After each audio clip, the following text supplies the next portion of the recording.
Cerita dimulai di sebuah bekas pom bensin pada malam hari. Di sana, Aileen sedang bermain futsal dengan seorang pria bernama Bonnie yang telah membayarnya untuk bermain. Namun setelah pertandingan selesai, Bonnie meminta Aileen untuk bermain lagi secara gratis.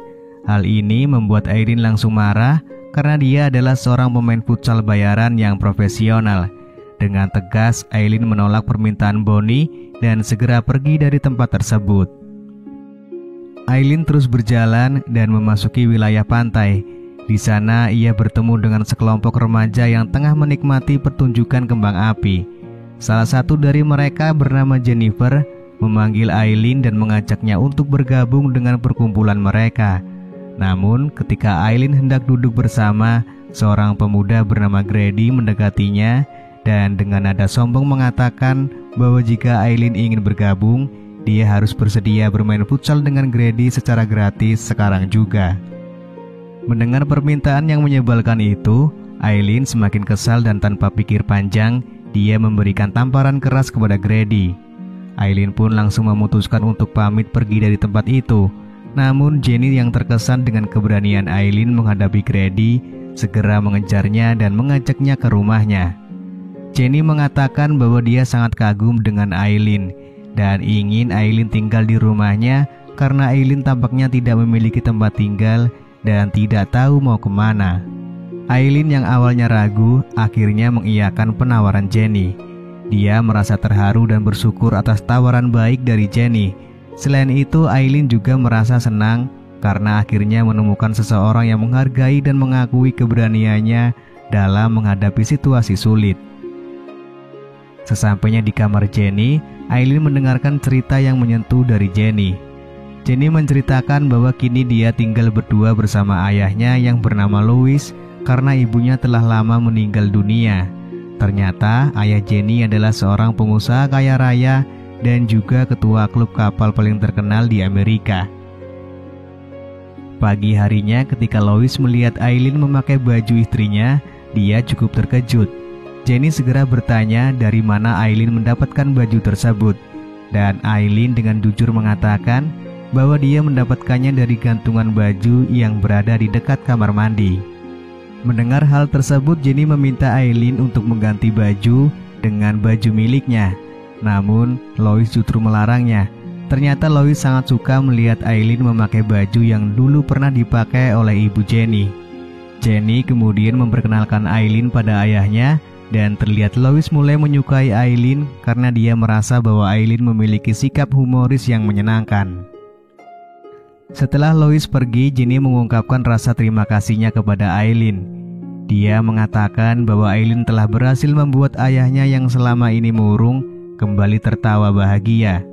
Jenny juga berharap agar Aileen mau tinggal di rumahnya lebih lama, setidaknya sampai ayahnya benar-benar kembali bahagia. Mendengar permintaan tersebut, Aileen dengan senang hati menerima tawaran Jenny. Beberapa hari kemudian, pada suatu malam, Jenny yang baru pulang bersama kekasihnya yang bernama Mead melihat baju ayahnya tergeletak di depan tangga. Mereka berdua pun langsung menuju kamar Louis untuk mengeceknya. Ternyata mereka terkejut melihat ayah Jenny sedang bermain futsal dengan Aileen. Setelah kejadian tersebut, 2 minggu kemudian, Louis dan Aileen pun memutuskan untuk menikah. Meskipun mereka bahagia, sahabat sekaligus pengacara Louis yang bernama Jack merasa sangat kecewa dengan pernikahan tersebut. Malam harinya, Jenny yang kesal atas pernikahan ayahnya mulai mengemasi barang-barangnya untuk dibawa ke rumah tamu milik ayahnya. Louis pun memohon pada Jenny agar tetap tinggal bersamanya. Namun Jenny yang sudah terlanjur kecewa tidak mau mendengarkannya. Jenny mengatakan bahwa ayahnya seharusnya tidak menikah dengan Aileen karena latar belakang Aileen yang belum jelas. Lalu Jenny pun segera pergi meninggalkan rumah. Setelah Louis tertidur pulas, Aileen mengambil dompet Louis dan pergi menggunakan mobil menuju sebuah kafe. Di sana, ia minum sambil berbincang-bincang dengan seorang pria di sebelahnya yang bernama Bram. Beberapa saat kemudian, ketika Aileen mulai mabuk, tiba-tiba dia diajak bermain futsal oleh Bram. Namun, Aileen yang tidak memiliki mood untuk bermain menolak dengan tegas. Pemilik kafe yang ternyata adalah Bonnie masih merasa dendam terhadap Aileen karena kejadian sebelumnya. Tanpa ragu-ragu, Bonnie langsung melaporkan Aileen kepada pihak berwajib karena telah membuat keributan di kafenya. Pagi harinya Lois datang dan langsung memberikan uang jaminan agar Aileen dibebaskan. Sesampainya di rumah, Aileen merasa bersalah dan langsung meminta maaf kepada Lois. Ternyata semua perbuatan yang terjadi telah diatasi oleh Lois. Dia menunjukkan sebuah koran yang berisi foto pernikahan mereka berdua.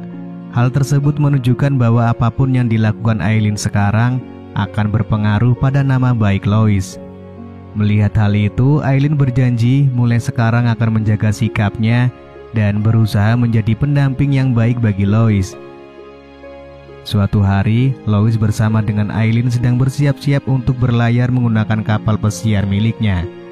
Tak lama kemudian, Jack dan anaknya yaitu Mead datang menyatakan bahwa mereka ingin ikut berlayar juga. Lois dengan tulus mempersilahkan mereka untuk naik ke kapal. Tidak hanya itu, Grady yang merupakan adik dari Mead juga ingin ikut mereka. Jenny yang khawatir dengan ayahnya akhirnya memutuskan untuk ikut dalam perjalanan tersebut. Terlihat Lois dengan perasaan yang sangat bahagia mulai menjalankan kapalnya.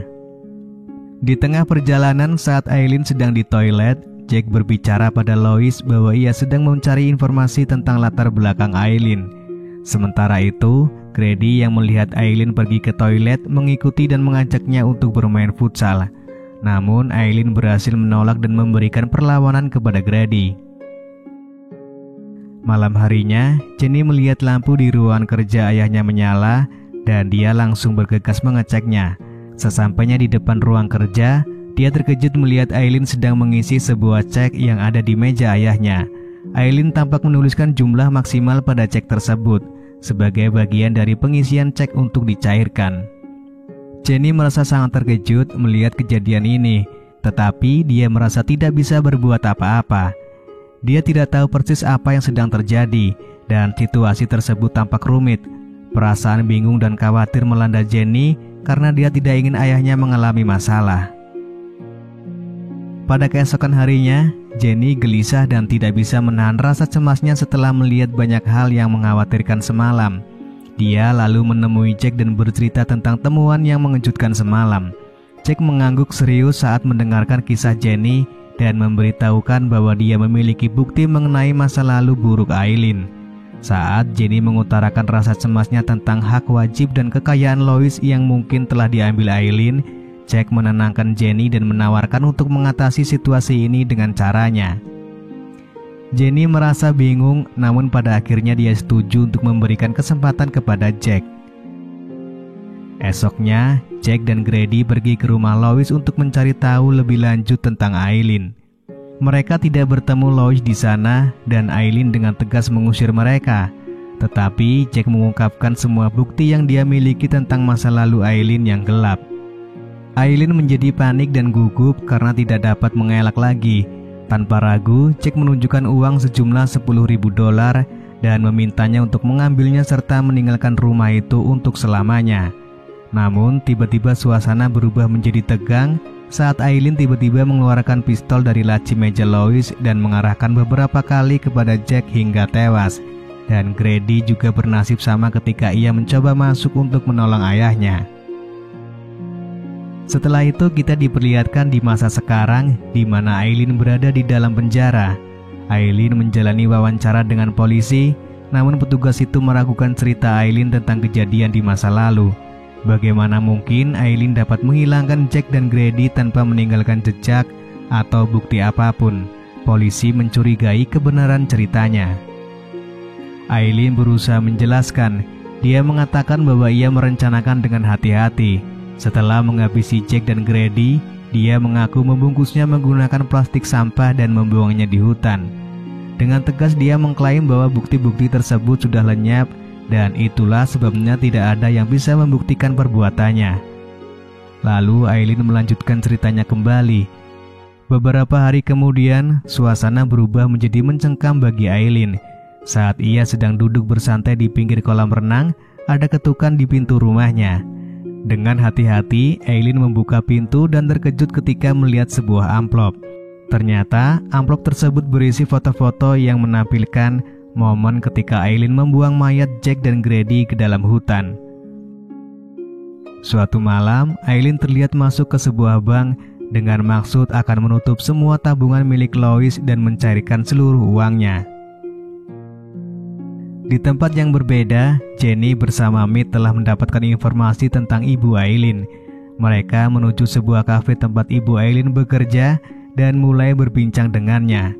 Ibu Aileen membuka cerita tentang masa kecil Aileen dengan penyakit delusi yang parah.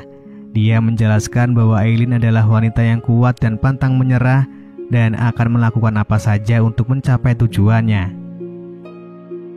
Kembali ke rumah, Lois menanyakan tentang telepon dari bank yang menginformasikan bahwa seluruh tabungannya telah dicairkan oleh Aileen. Aileen berusaha menyalahkan Jenny atas tindakan tersebut, namun Lois mengungkapkan bahwa beberapa hari sebelumnya, dia dan Jenny telah memindahkan 99% tabungannya ke bank lain. Jadi yang berhasil dicairkan oleh Aileen sekarang hanya 1% dari tabungannya. Mendengar hal itu, Aileen berusaha meminta maaf kepada Lois, berjanji tidak akan mengulanginya lagi. Namun Lois yang merasa kecewa dengan tindakan Aileen memutuskan untuk mengusirnya dari rumah. Aileen yang penuh emosi akhirnya mendorong Lois sampai pingsan. Lalu Jenny dan Mead yang baru saja pulang mendapati Lois tergeletak tak berdaya di lantai. Mereka segera berusaha menolongnya, namun tiba-tiba Aileen muncul di hadapan mereka. Dengan tenang, Aileen mengungkapkan bahwa dialah yang bertanggung jawab atas menghilangnya Jack dan Grady, dan sekarang dia berniat melakukan hal yang sama pada Jenny dan Mead. Mead merasa marah dan memberikan perlawanan kepada Aileen hingga membuatnya pingsan. Mereka kemudian dengan segera membawa Lois ke mobil untuk segera membawanya ke rumah sakit. Namun di tengah perjalanan, Jenny tiba-tiba memutuskan untuk kembali ke dalam rumah untuk mengurus Aileen yang sebelumnya Mead larang. Mead tidak bisa melakukan apa-apa karena harus membawa Lois ke rumah sakit. Sesampainya di dalam rumah, Jenny melihat Aileen sudah sadar. Dalam emosi yang memuncak, Jenny mendorong Aileen dengan kayu hingga dia terjatuh ke dalam kolam renang. Di tengah kolam renang, Aileen berpura-pura tidak bisa berenang dan Jenny yang merasa kasihan mengulurkan tangannya untuk menolongnya. Namun Aileen justru menarik Jenny ke dalam kolam renang dan berusaha menyingkirkannya. Setelah itu, Aileen lalu memutuskan untuk kabur dan bersembunyi di kapal pesiar. Namun ketika dia bersiap untuk kabur, Jenny yang sebenarnya masih hidup mengejarnya hingga ke kapal pesiar tersebut. Aileen berusaha untuk menghabisi Jenny dengan menembaknya, tetapi tiba-tiba Lois muncul dan membuka layar kapal yang membuat Aileen kehilangan keseimbangan dan terjatuh ke lautan. Singkat cerita, Aileen ternyata selamat dari peristiwa sebelumnya. Namun, nasibnya tidak beruntung saat dia memberhentikan sebuah mobil dan tanpa disadari itu adalah mobil milik Bonnie. Bonnie marah dan memberikan beberapa pukulan pada wajah Aileen yang menyebabkan wajahnya seperti sekarang. Kembali ke ruang wawancara, petugas polisi menolak mempercayai kisah Aileen. Mendengar hal itu, Aileen tiba-tiba marah dan akhirnya dipaksa keluar dari ruangan wawancara menuju tempat terakhir bagi Aileen. Karena hari itu adalah hari terakhir bagi Aileen untuk dapat melihat dunia. Semuanya akan segera berakhir bagi Aileen, lalu film pun selesai.